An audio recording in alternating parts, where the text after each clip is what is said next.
이 시간 우리에게 주시는 하나님의 말씀은 야고보서 2장 17절에서 19절입니다.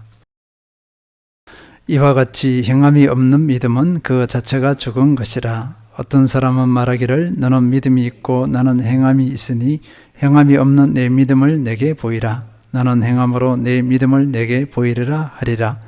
내가 하나님은 한 분이신 줄을 믿느냐? 잘하는도다. 귀신들도 믿고 떠느니라. 오늘은 왜 열심을 내시나요? 라는 제목으로 말씀을 나누도록 하겠습니다.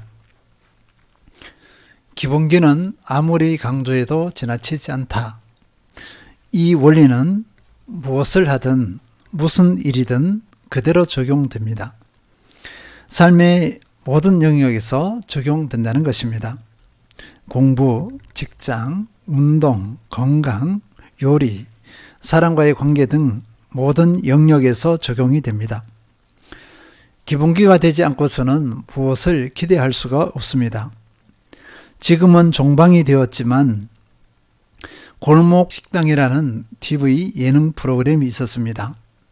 요식업의 대선배인 백공공 대표가 각 식당의 문제 케이스를 찾아내고 해결 방안을 제시하여서 식당을 살려내는 프로그램입니다.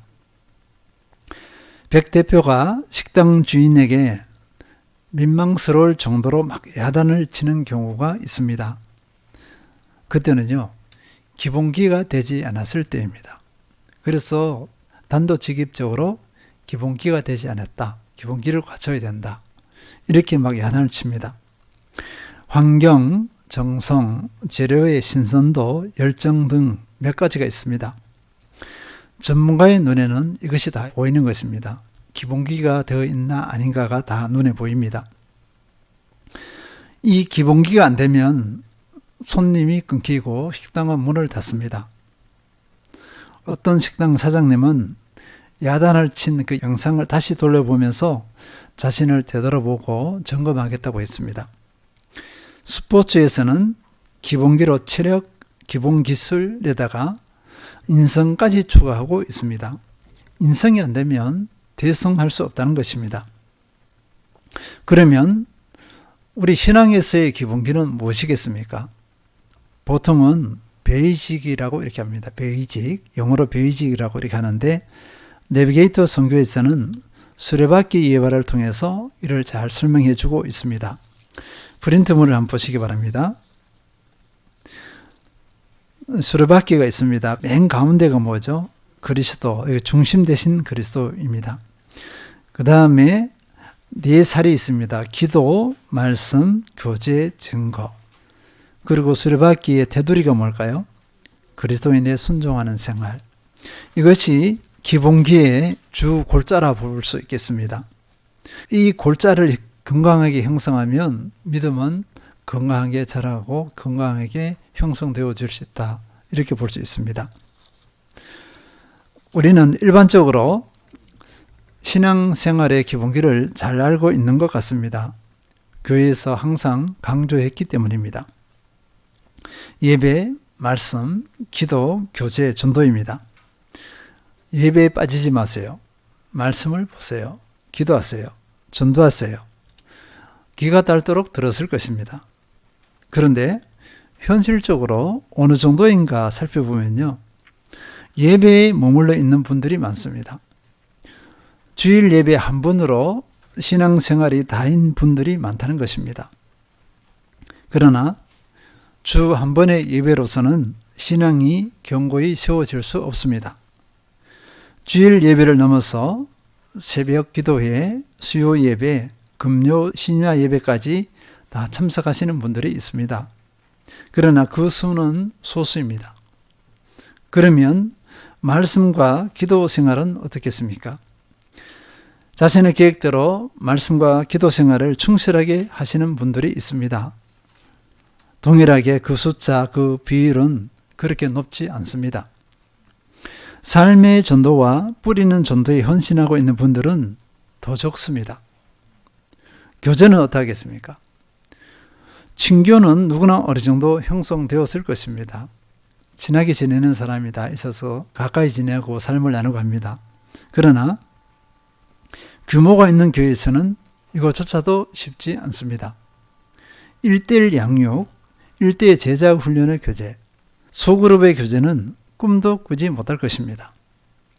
한국교회는 열정과 열심이 있는 교회로 알려져 있습니다. 그러나 기본기의 실태는 의외로 연약하다 진단할 수 있겠습니다.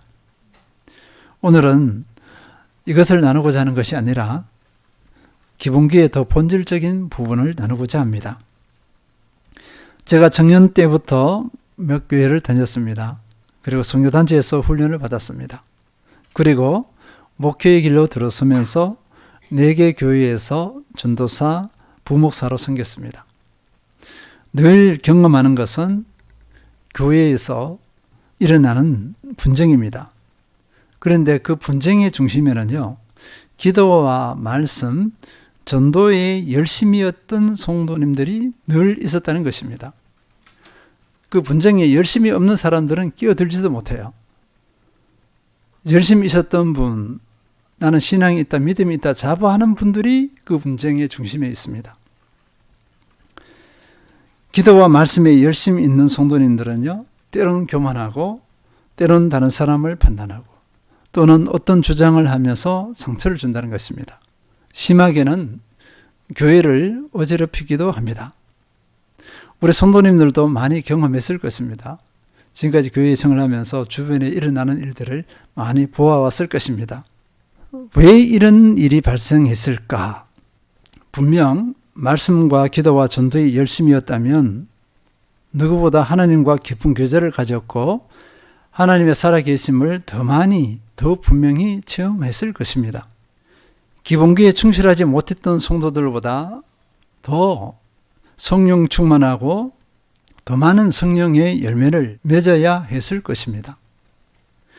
이분들이 아니면 누가 성령 충만하고 누가 성령의 열매를 맺겠습니까? 에베소서 5장 18절 술 취하지 말라 이는 방탕한 것이니 오직 성령으로 충만을 받으라. 성령 충만은 그저 생기지 않습니다. 기본기에 충실할 때 가능합니다. 기본기에 충실한 사람이 성령 충만할 가능성이 더 높습니다. 그리고 성령 충만하면 반드시 성령의 열매를 맺습니다. 갈라디아서 5장 22절에서 23절 오직 성령의 열매는 사랑과 희락과 화평과 오래 참음과 자비와 양성과 충성과 온유와 절제니 이 같은 것을 금지할 법이 없느니라. 이 성령의 열매는 그리스도의 향기입니다. 그리스도의 성품입니다. 거룩함이요 구별됨입니다. 선을 이루고 덕을 세웁니다. 이런 열매를 맺은 사람을 성숙했다 또는 그리스도를 닮아가는 사람이다 이렇게 평가합니다. 그런데 이런 열매가 나타나지 않았다는 것입니다. 말씀 생활, 기도 생활 하면 예배 많이 드리고 하면 분명 이런 성령의 열매, 성령 충만함이 나타나야 되는데 그것이 나타나지 않았다는 것입니다. 분명 기본기 등의 신앙 행위는 많습니다. 그런데요, 그렇게 기도 많이 하는 분이 얼굴이 사나워. 온유함이 없어. 얼굴이 막 굳어 있어요. 쉽게 사람을 판단해요. 성경이 나오잖아요. 무정합니다. 또 교만해요. 기도 생활, 말씀 생활 하면 겸손해야 되잖아요. 왜냐하면 예수님을 만났기 때문에, 하나님을 체험했기 때문에 겸손해야 되는데 교만해요. 어떻게 이런 일이 나타나죠? 기대했던 열매가 아닙니다. 우리는 이런 열매를 기대하지 않았잖아요. 이런 열매를 기대하면서 그렇게 말씀 생활, 기도 생활, 예배 생활을 했을까요? 그러지 않았을 것입니다. 그런데 왜 이런 열매가 나타날까요? 이 모습은요, 꼭 사복음서에서 나오는 바리새인들과 같습니다. 바리새인들은 누구보다 기도를 많이 했습니다. 하루 3번 정해진 시간이 있습니다. 말씀을 줄줄이 외우고 있습니다. 그런데 이들은 하나님을 몰라요. 자기는 하나님을 안다고 했습니다. 그런데 하나님을 모릅니다. 이들은 사랑이 없어요. 교만하고 정죄하고 판단하고 늘 재판관의 자리에 서 있습니다. 이들은 자신의 왕이에요. 예수님께서는 이들이 모세의 자리에 앉았다고 말씀하셨습니다. 마태복음 23장 2절 서기관들과 바리새인들이 모세의 자리에 앉았으니 이들은 모세의 자리에 앉아서 다 판단하고 정죄하고 다 했어요. 이들의 실체를 예수님께서는 분명하게 드러내셨습니다. 마태복음 23장 3절에서 7절 그들은 말만 하고 행하지 아니하며 또 무거운 짐을 묶고 사람의 어깨에 지우되 자기는 이것을 한 손가락으로도 움직이려 하지 아니하며 그들의 모든 행위를 사람에게 보이고자 하나니 곧 그 경문띠를 넓게 하며 옷수를 길게 하고 잔치 윗자리와 회당의 높은 자리와 시장에서 문안받는 것과 사람에게 랍비라 칭함을 받는 것을 좋아하느니라. 바리새인 서기관들의 실체는 이렇습니다. 예수님께서 말씀하셨어요. 예수님께서 말씀하셨으면 정확합니다. 그들의 속마음까지 다 아시고 그렇게 말씀하신 것입니다. 이런 서기관 바리새인들을 예수님께서는 어떻게 하셨습니까? 저주하시고 또 이렇게 규정하셨습니다. 마태복음 23장 13절 화 있을진저 외식하는 서기관들과 바리새인들이여 너희는 천국문을 사람들 앞에서 닫고 너희도 들어가지 않고 들어가는 하는 자도 들어가지 못하게 하는도다. 화 있을진저 했어요. 화가 있다, 심판이 있다 이렇게 했어요. 저주한 거예요. 그리고 외식하는 이런 표현을 했습니다. 위선자라는 것입니다. 상대방을 경멸하는 표현이죠. 예수님께서 이 위선자라는 표현을 쓰셨습니다. 왜 그랬을까요? 정말 위선자니까요. 이런 위선자가 없습니다. 이들의 실체는요, 천국문을 사람들 앞에서 닫고 이들이 천국문 앞에 딱 서서 천국문을 들어가라는 사람을 또 막아버려요. 못 들어가게 해버려요. 이런 악한 사람들이 어디 있는가 이것입니다. 예수님께서 왜 분노하셨을까요? 이들이 바리새인 서기관들이 이런 유의 사람들이었기 때문입니다. 이런 악한 사람들이었기 때문에 예수님께서 그렇게 분노하셨어요. 저주하셨습니다. 이들은 하나님을 안다고 자부했고 신앙심이 누구보다 깊다고 자부했습니다. 그런 이들의 실체는요, 사탄 마귀와 다를 바 없어요. 구원을 가로막는 존재입니다. 다른 말로 말해서 이 시대에 우리도 이런 존재가 될 수 있다는 것입니다.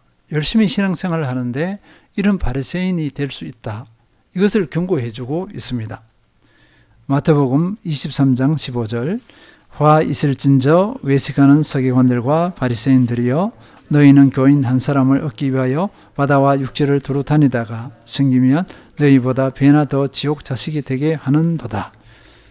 바리새인들과 서기관들은요, 유대교라는 이 체계 안에서 자신의 종교적인 세력을 확장하려는 욕망이 있습니다. 이들이 전도를 하는 거예요. 그 대상이 누굴까요? 이방인입니다. 이들은 모든 수단을 다 동원합니다. 그러나 열매를 맺어서 이방인들이 유대교로 들어왔는데 이들이 잘못된 지식, 잘못된 교리, 잘못된 사고방식을 그 사람들에게, 개종한 사람들에게 보여준다는 거예요. 개종한 사람들은 아무것도 몰라. 그게 그런갑다 하고 쫓아가요. 서기관과 바리새인들이 이렇게 했다는 것입니다. 사람을 망치는 거예요.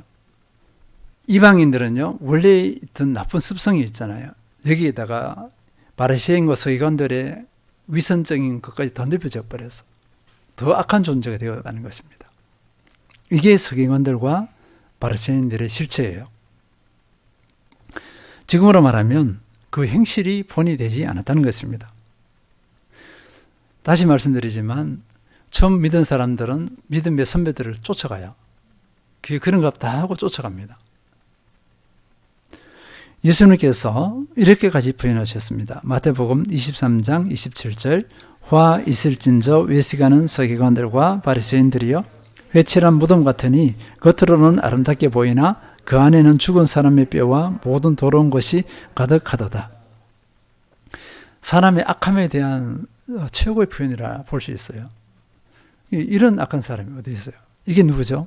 바리새인과 서기관들. 우리 시대에도 이런 인물이 나타날 수 있다. 내가 이럴 수가 있다는 거예요. 다른 이가 아니라 내가 이런 존재가 될 수 있다.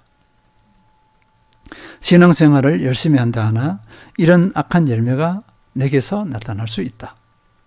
이것은요, 돌연변입니다.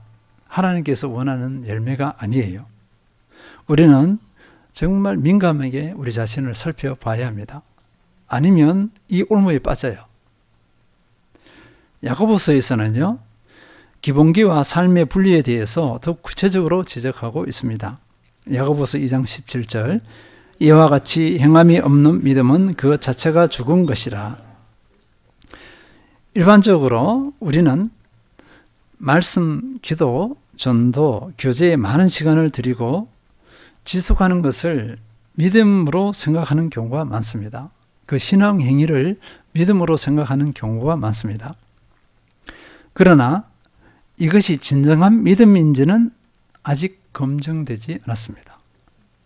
그 행위 자체가 믿음이 아니라는 거예요.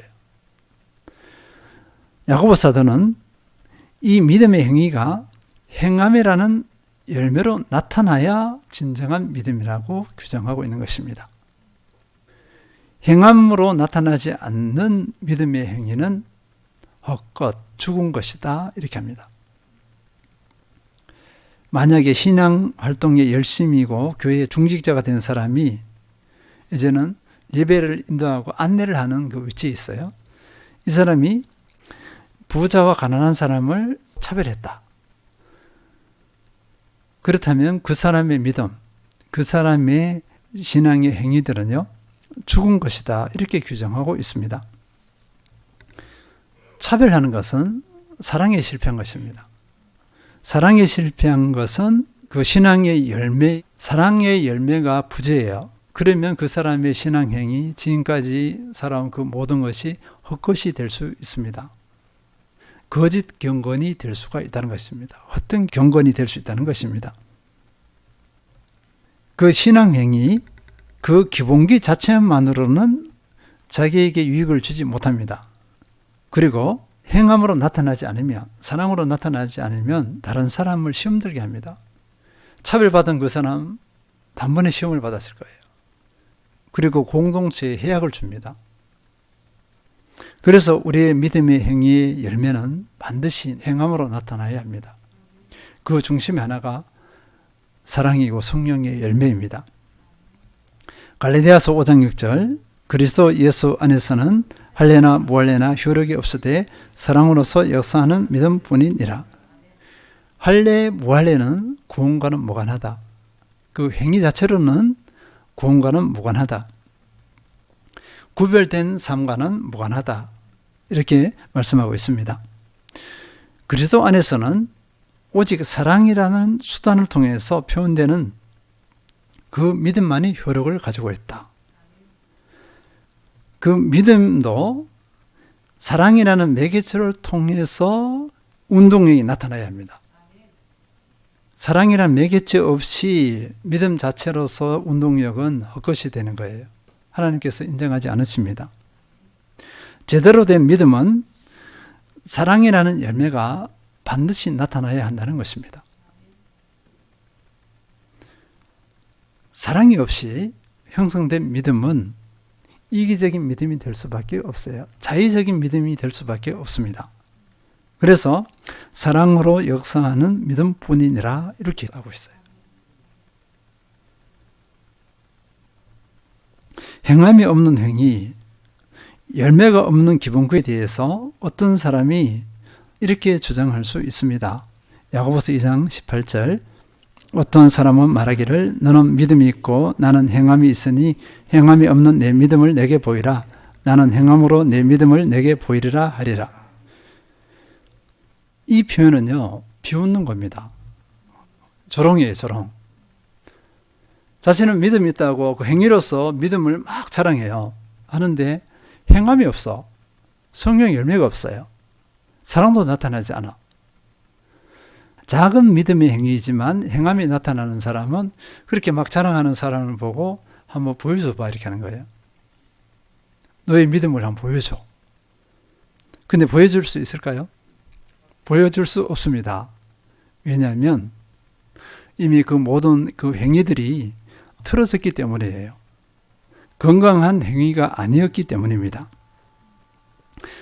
야고보서는요, 열매 없는 행위의 심각성을 더 구체적으로 드러내 보이고 있습니다.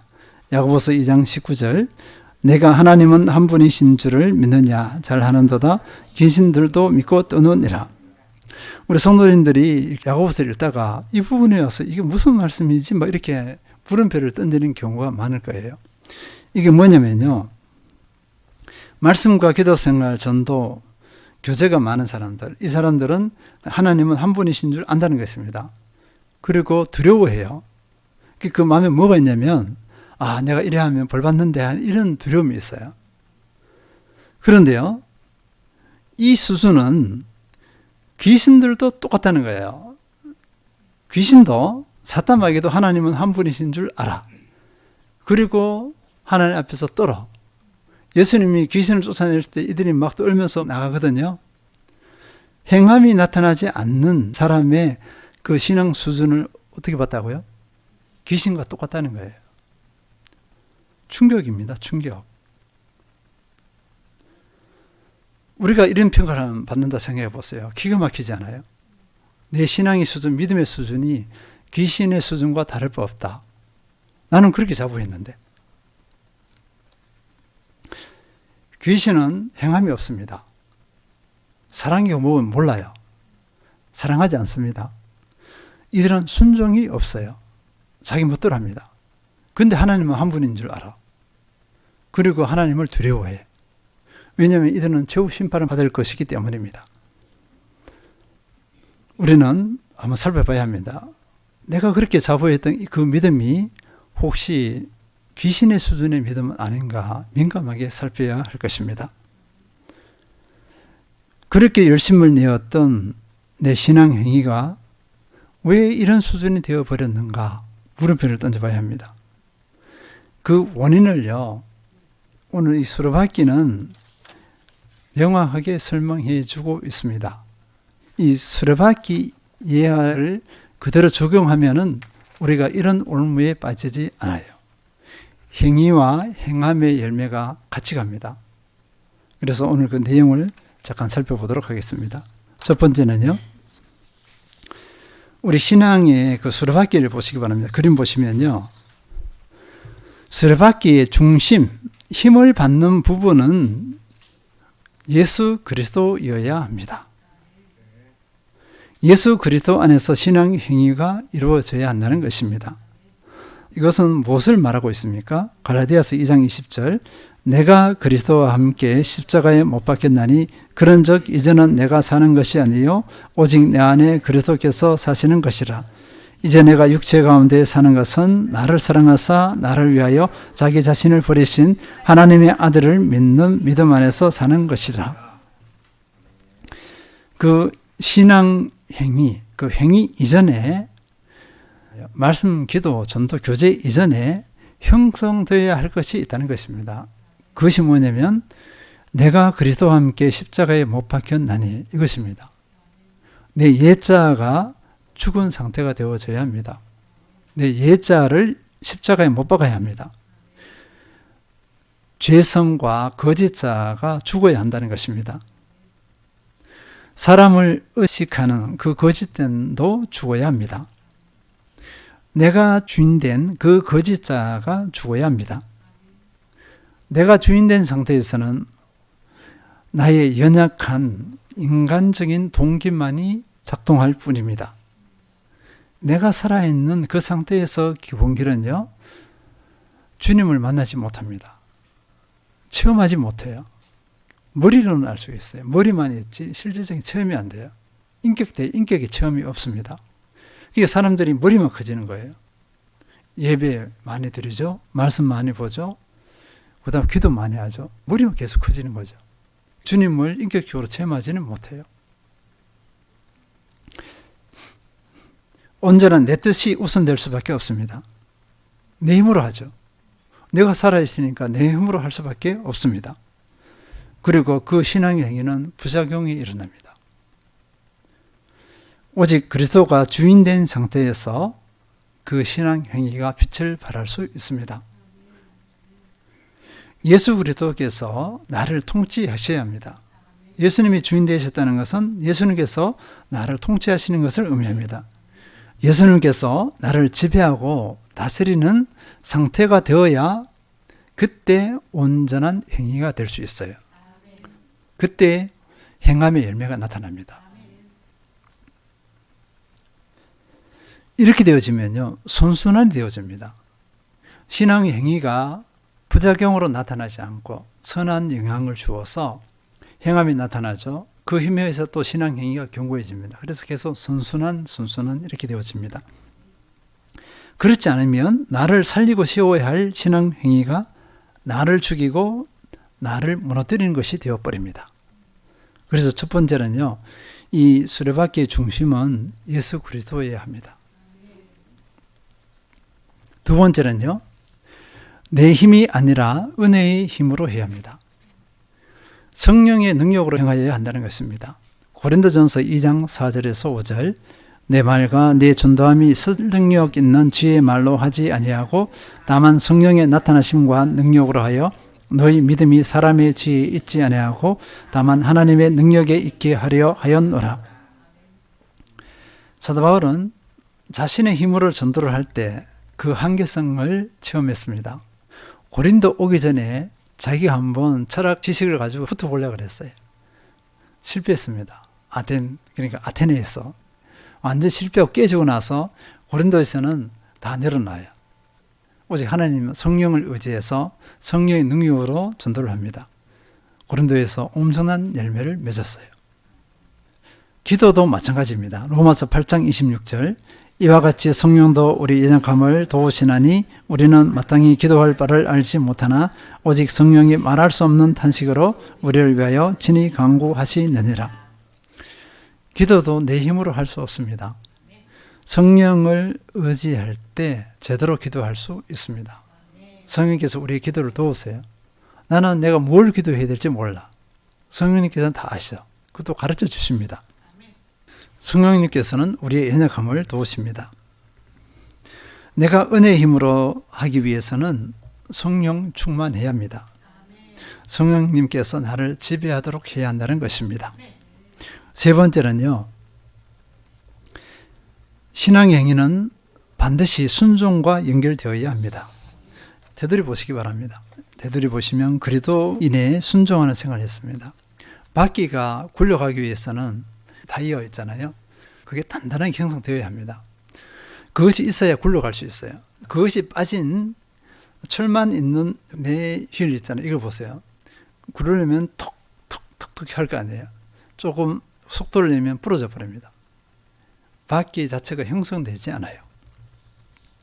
순종의 열매는 행함입니다. 기도를 하면서 순종을 했어요. 하나님께 은혜를 받아서 순종을 했습니다. 말씀 보니까 말씀 깨달음을 주셔서 그래서 순종을 했어요. 순종했다는 그 자체가 뭐냐니까 행함이에요. 행함. 순종의 결과는 반드시 성령의 열매로 나타납니다. 순종이 없이는 성령의 열매를 기대할 수 없습니다. 갈라디아서 5장 22에서 23절을 다시 읽겠습니다. 오직 성령의 열매는 사랑과 희락과 화평과 오래 참음과 자비와 양성과 충성과 온유와 질전이 이 같은 것을 금지할 법이 없느니라. 순종하면 이런 성령의 열매를 맺습니다. 그리고 순종도 내 힘으로 할 수는 없어요. 성령의 도우심으로 가능합니다. 말씀의 은혜를 입었다면 순종해야 합니다. 기도 가운데 주님을 만났으면 순종해야 합니다. 교제 가운데 주님을 깨달았어요. 순종해야 합니다. 전도 가운데 하나님의 살아계심을 맛보았어요. 한 영혼을 사랑하시는 것을 체험했다면 순종해야 합니다. 기본기와 순종이 분리되어서는 안 된다. 연결되어야 된다. 바퀴가 분리되지 않습니다. 분리되지 않았기 때문에 바퀴가 되는 거예요. 분리되면 바퀴가 되지 않습니다. 이럴 때 아름답고 선한 열매를 맺을 수가 있습니다. 정리하겠습니다. 행위와 행함은 다릅니다. 행위의 열매가 행함으로 나타나야 합니다. 우리는 신앙의 행위에 만족하거나 신앙의 행위를 최종적으로 봐서는 안 됩니다. 신앙의 행위, 기본기는 행함의 열매를 위한 과정입니다. 우리는 사랑으로서 역사하는 믿음뿐이니라라는 이 말씀을 마음 깊이 새겨야 합니다. 행위를 넘어서 행함의 아름다운 열매, 성령의 아름다운 열매를 풍성히 맺으시길 축원드립니다.